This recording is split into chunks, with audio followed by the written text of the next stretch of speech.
Hello, friends. Welcome to Creative Medicine. In this lecture, we will learn about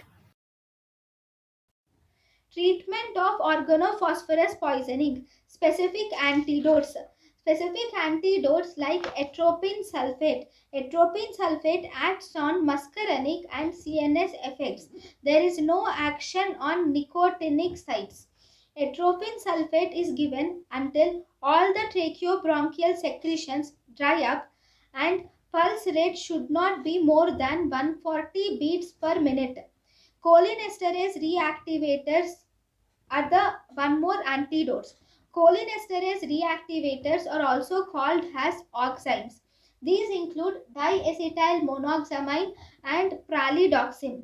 This diacetyl monoxamine and pralidoxime specifically acts on the nicotinic sites, and always this atropine and oximes are used together because they act synergistically.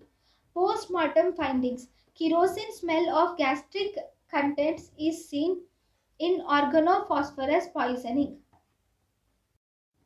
Treatment.